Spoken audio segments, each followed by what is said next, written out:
I was born and raised in a small town in Southern Oregon, and I was a good kid in school. I grew up in a normal middle-class family. I got great grades. I was really active in sports, and I even graduated a year early.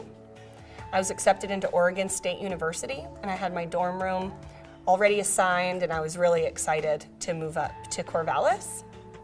But that summer I got pregnant by my boyfriend, and I had to make a real tough decision whether I was going to keep my baby and unenroll from university or get an abortion and keep it all a secret. And that was a really tough summer for me.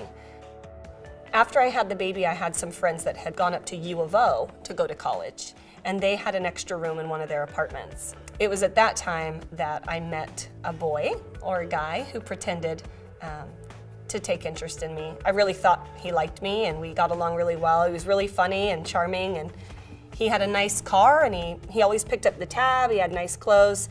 He told me he was a record producer, that he had a band up in Portland, and that's why he frequently went out of town. There's a saying that says when you take a child by the hand, you take the mother by the heart. And I really think that's what happened for me, because I had this new little girl and this man who showed this desperate attention towards her, like he wanted to really help make this family that I really wanted for my daughter.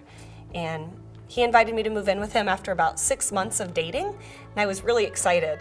And I brought him down to Southern Oregon to meet my family, and everything seemed fine until we arrived in Las Vegas. He said we were moving there because that was the entertainment capital of the world, and being a record producer and having a band, that's where they were going to get the most gigs and the most jobs, and that's where his job was leading him. So I desperately wanted to go with him, to be with him, and to start this family that he promised me. He pulled up to an escort service, and he said, "This is how it works in Vegas. I've spent a lot of money to get you here. I put first and last on an apartment. I filled your fridge up with food, and you're gonna need to earn that money back."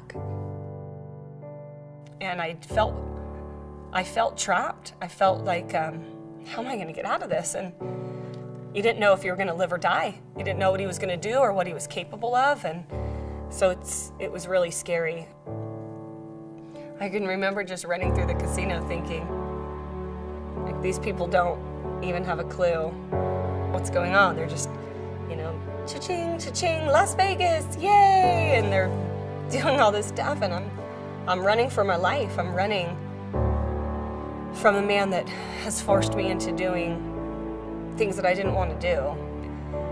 When you have a trafficker that's waiting at home with your child and says, if you don't bring home $1,500, you're gonna find your daughter out on the corner, I think I was probably more frightened to go home than I was to be in the room. Because if you got robbed, it was your fault for being stupid.